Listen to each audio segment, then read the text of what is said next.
you?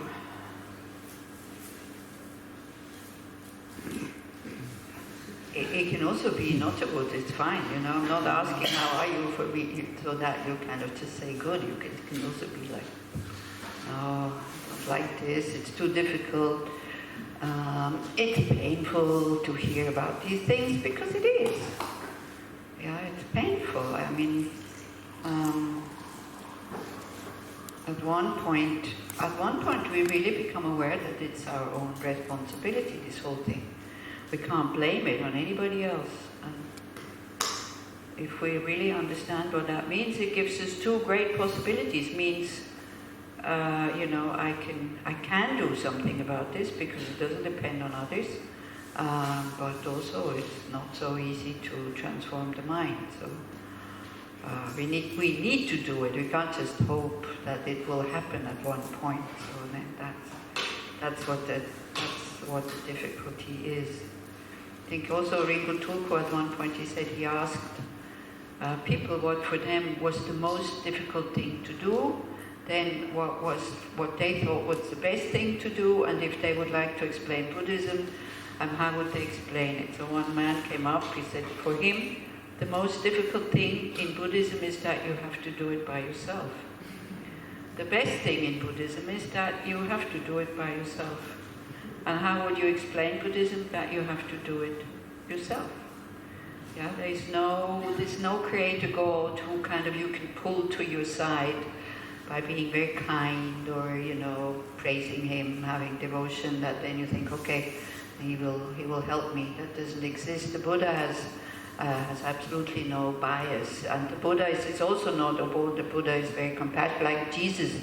You know, when Jesus once says he has so much compassion that he would actually help the ones that are the worst first, not the good ones, but the ones who are the worst. And we can also, from Jesus, we can take good examples, like when he says you should love the one who deserve it the least, because they need it the most. So Buddhism is not like that, the least, the most, the best, the worst. It's like everybody is responsible for their own happiness. We can take the Buddha's methods, we can study, like listen to them, study, think about them and then apply them. This we can do, it's available to everybody. But yeah, I mean, you have to do it by yourself. Okay. So what we did this morning was more or less clear. I know that sometimes I'm not so clear. Yeah, the characteristics of karma, it's definite. Whatever you have not created, you cannot experience. It increases and is never lost if you don't apply direct antidotes.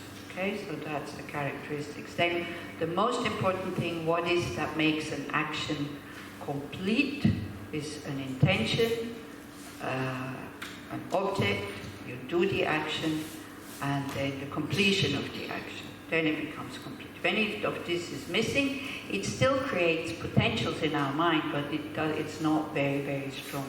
Okay? Then also the heaviness of our action also depends on quite a few things. So it depends on the object, who you do it with. Yeah, like for example, you have two scientists. This is very extreme, but yeah, why not? Then maybe we understand. You have two scientists, and both of them work on the cure for cancer, like a real cure, that you could actually totally cure it without having all these side effects and all this. And one has found it, and the other one is just about to find it, and then this one goes and kills the other because he wants to be the one who brings it out. It could happen, I tell you. You know, there's so much in that field, there is so much money and there's so much competition. So I'm not saying scientists are kind of bad guys, but I don't think that all the scientists work purely out of an altruistic mind to help the world. Yeah. So that would be because it's a very beneficial object that is being killed. Yeah, so that would be quite. It's a human that can be of benefit. So killing that person, then the result will be heavier than if it's a mosquito, let's say. Then the subject also, who does the action is important. So for example, if you are somebody who is holding vows, like in Buddhism we have vows, but they're not rules, they're not commandments, although they sound exactly the same. But you are taking these vows. You can either take them or not take them. It's totally up to you. Nobody says you have to take them. And when you take them, you're not taking them as a punishment or as a, oh, then I can't move anymore, but you see them as a protection. And you say, yes, I want to take these vows. So if you're somebody who is holding vows and then you do a negative action, then also the result or the consequences from it is heavier. Why you think that is, if the karma is only created by the mind. Again, it's very easy to see, yeah? If you just do something not so great, yeah, you do it, you don't feel great, that's it. But if you make a promise to somebody that you're not going to do something and then you do it, is your emotion that comes with it, or like the sensation, is it the same or is it different? It's different. Why?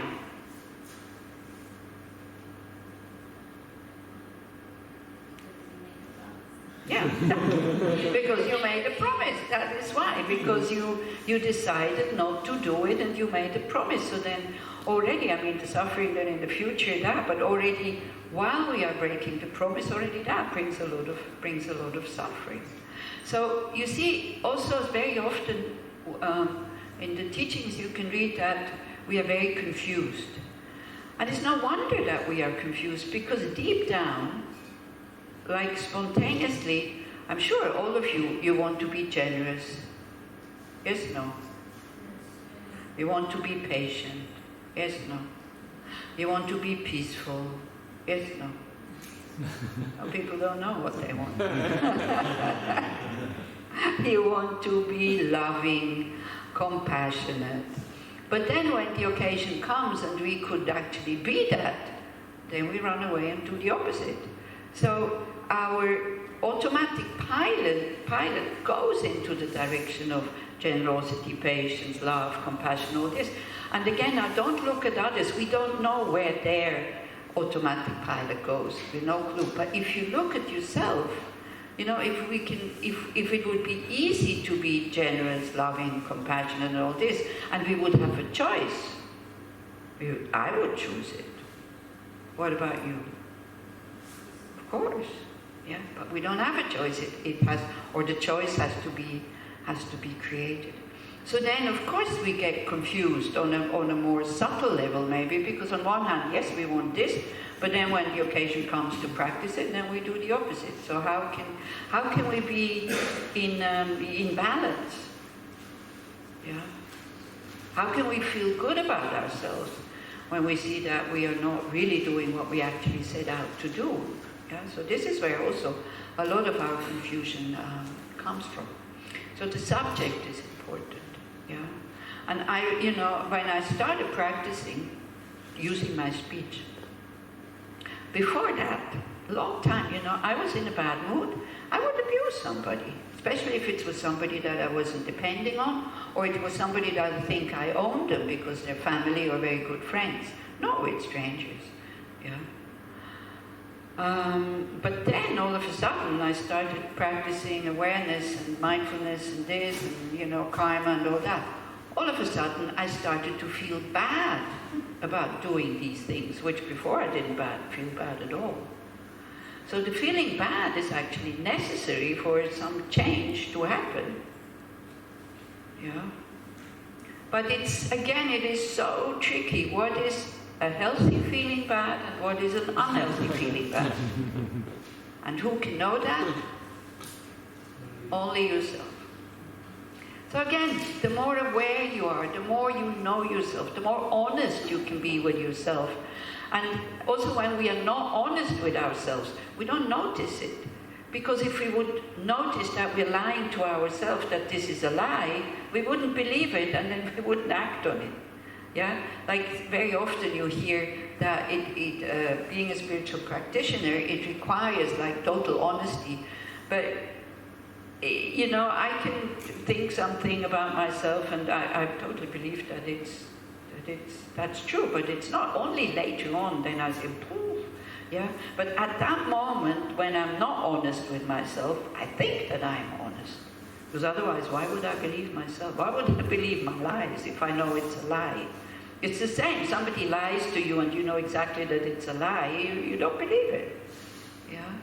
So like that. So healthy feeling bad about it and unhealthy feeling bad about it is like the result of that goes in two different ways. An unhealthy, exaggerated feeling bad about yourself, it totally blocks you.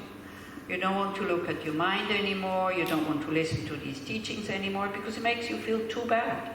You feel guilty and you're bad, and then you are in contact with your negative side. That's true. And then you believe that is all I am, and you start to identify with these things. Yeah. Whereas if it's a healthy kind of feeling bad, that gives you the courage, it gives you the wish, wanting to change something, then it's necessary.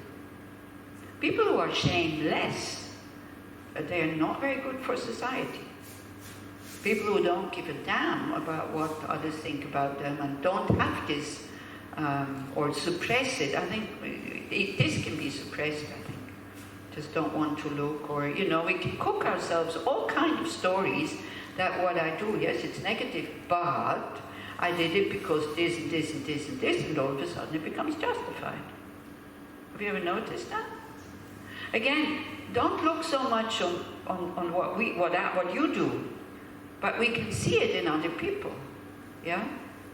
Like, for example, very often we excuse our small negative actions with the big negative actions of others, saying, oh, well, you know, the environment, yeah, I'm also doing this, but wow, look what others do.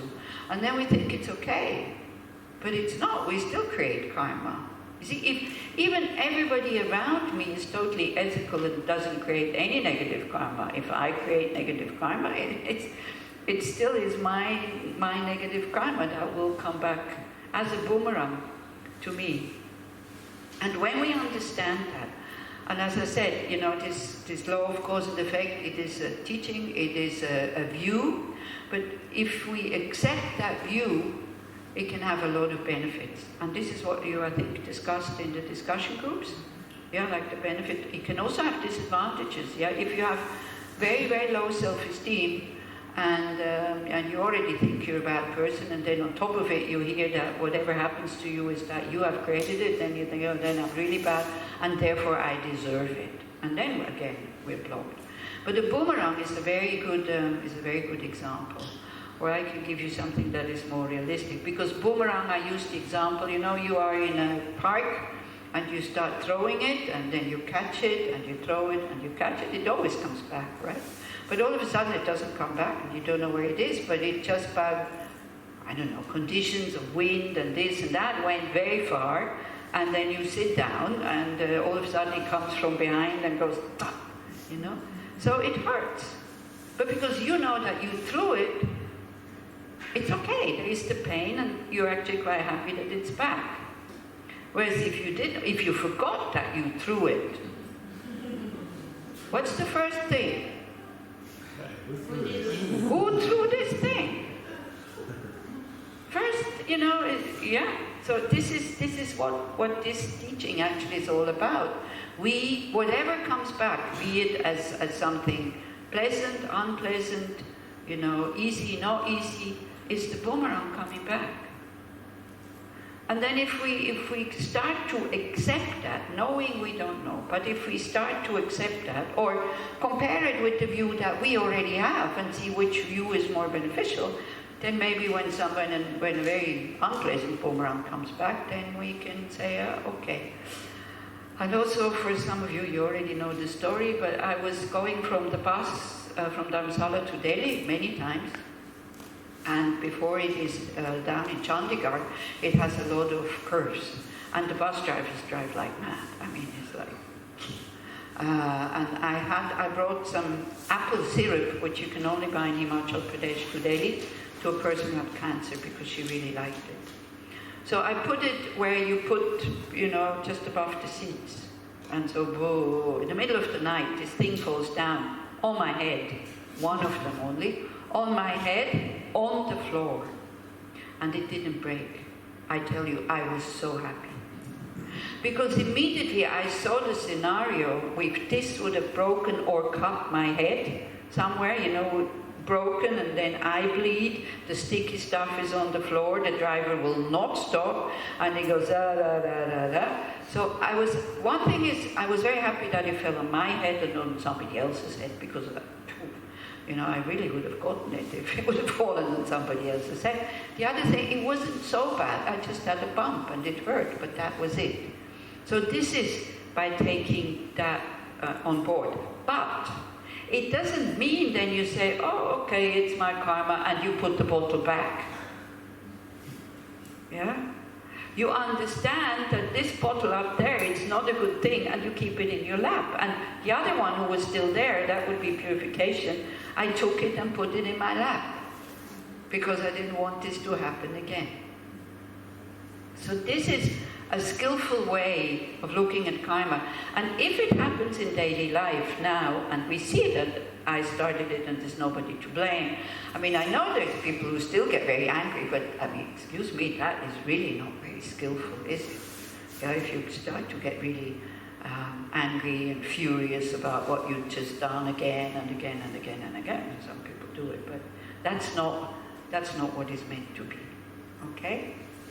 Then the heaviness of the karmic consequence, so it depends on the object, it depends on the subject, the one who does it. So when somebody is holding vows, then it's more, it's heavier.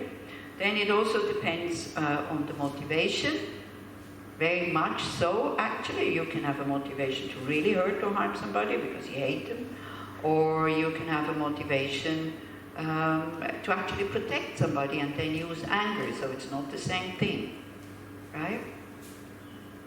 And then the manner of accomplishment. That goes for cockroaches and things like that in your house. Because if you have these insects, what do?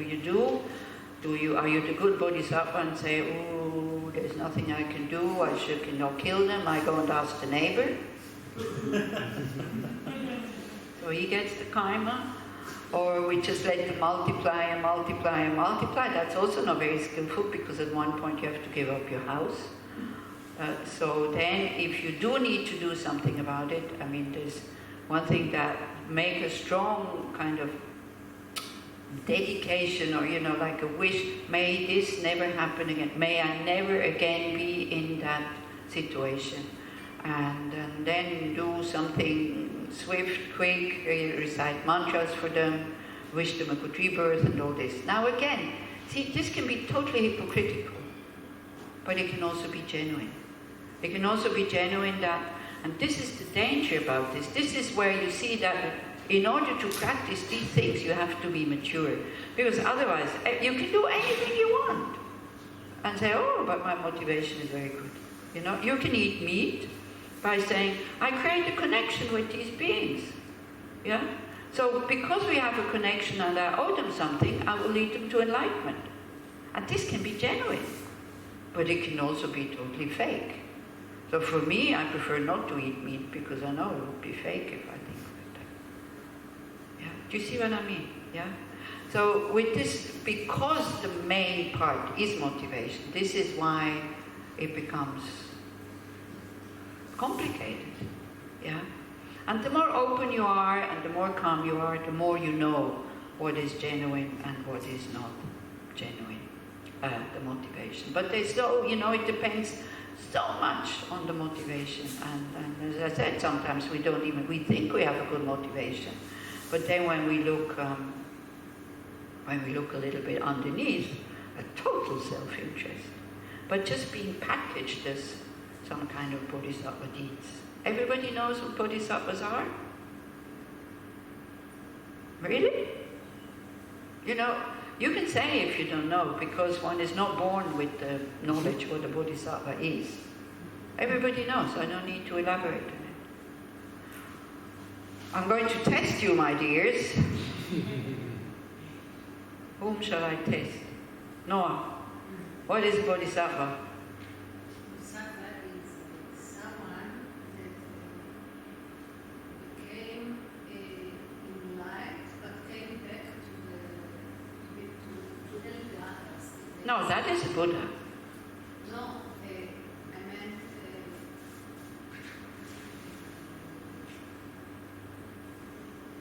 when Bodhisattva is all, his main goal is to help all the other people. Yeah, and for that, he needs to attain full enlightenment. So a bodhisattva has, body means awakening.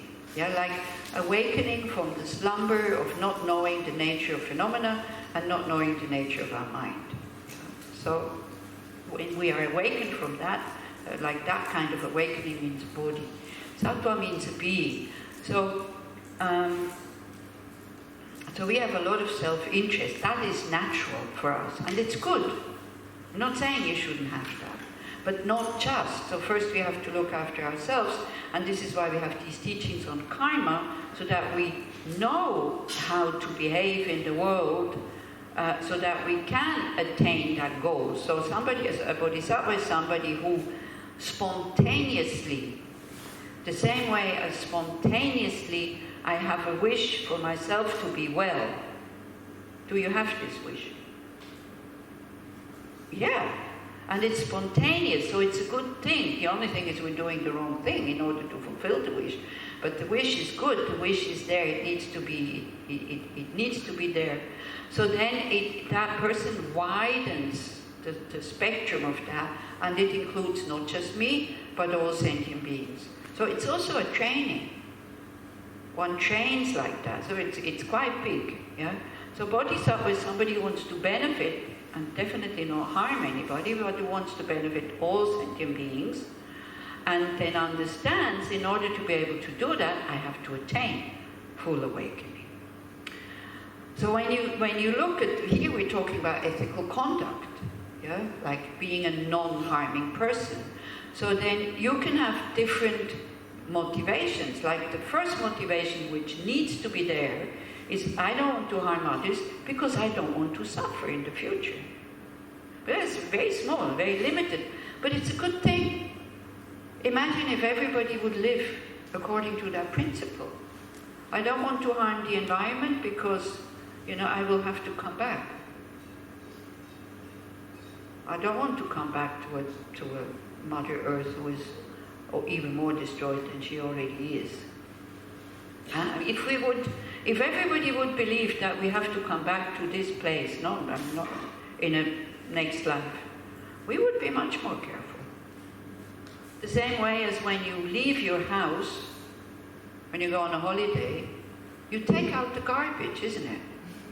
You wash the dishes. Some people say, no, I don't. Well, okay. Maybe it's teenagers and their mommy comes and cleans up while they are on holiday. Maybe those guys. But if so you take it out. But then when you go to a hotel room, you leave everything there. Because you are not the one who has to come back to clean it up. Maybe not in this life, maybe in the next life. Whenever you leave a hotel room, think that, maybe in the next life I will have to clean up all the garbage and the dirt that I left behind in all the hotel rooms that I left as a cleaning woman. So then you clean up, and it's a nice feeling. It's really a nice feeling to leave a clean room behind, not because you want this cleaning woman to like you, because you don't even know who she is, she doesn't know who you are, but to be considerate and to think like a cleaning woman when you leave the room. Yeah? And then you go home with a very clean and happy mind. Much better than leaving all this balagan behind, totally unconsidered. That's also spiritual practice. Wherever you have been, you leave the place even cleaner than it was before. Here it's difficult because I see them also here because I see what they're doing. They come checking at the toilet and they go out again. They're amazing. Yeah, like this morning somebody came, now somebody just came to see whether it's clean. So we're very, very spoiled here. Maybe they don't have enough work, but that's fine. Do all these things. They're definitely not like in a big hotel. Very difficult job. I know from somebody who has that job, they have 11 minutes to change sheets, towels, and clean. 11 minutes. They get timed. So the more you help them, the more they can do that in 11 minutes. Yeah, here it's probably not like this. But anyway, so this whole thing about ethical conduct is like the lowest level. Of course it's the lowest level, that you do this because you don't want to suffer and because you want to be happy. But I think it's a good motivation, even though it's very selfish. I don't care. You see, if somebody doesn't steal my things because they don't want to end up poor in the future, I'm happy. I don't care what motivation they have. Yeah? That, for me, that's good enough. If they are thinking about themselves and then they don't steal my things. They don't need to think, oh no, she will be disappointed, she might miss what I'm stealing. They don't need to have that motivation. As long as they don't steal it, I'm okay. And if they do, then well, boomerang coming back. And I don't need to go into past lives. I stole money from my parents and from my boss, and it's always with the parents. It's always my brother who got accused. I thought this was great until I met the law of cause and effect, and then I thought, oops, maybe not so great. Yeah, so like this. I don't have to go, when I see some boomerangs coming back in this life, I don't have to go into past lives. I see that I've done it in the past, when I was younger. You know, kid, teenager, and all that. So the next level of being ethical is because you don't want to harm others directly now. You don't want to steal from them. We're coming to these actions. Yeah? So that's a bit higher. It includes more people. And the highest level of ethical conduct is you're not creating negative actions because it would be a hindrance for your path as a bodhisattva to enlightenment.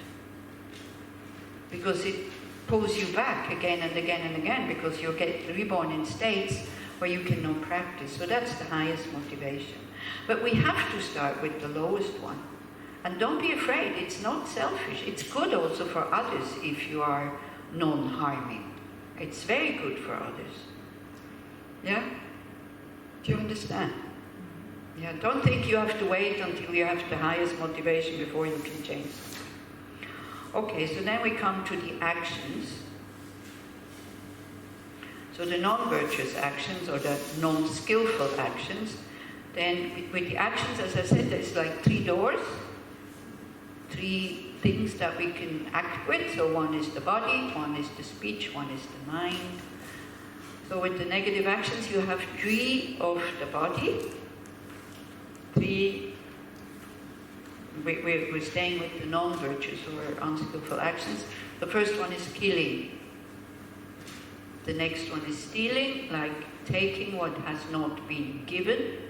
And then the third one is sexual misconduct. That is what the body is doing. Of course, the mind is planning it, but this is what the body is doing. Okay? Then we have 4 of speech, which one is lying, like saying things that you know that it's not true.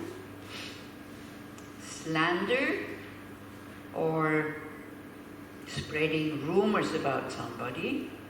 But there's a reason why you want to spread these rumors, because sometimes it's also called divisive speech. Yeah, like you're a group of people, one person is there and you don't want this person to be in the group, so you start to spread rumors so that the person gets expelled, or that the group the group splits or whatever. So that's the motivation there. Then harsh words, harmful or hurtful words, too loud. Even if it's the truth, it's still kind of negative when you tell somebody, even if somebody is an idiot, and you tell them in a very unpleasant way, then it's still, it doesn't make them more intelligent, by the way. So, yeah, well, this is what our mind thinks. You know, if I scream at them, "You're such an idiot," as if that is going to make the other person more intelligent.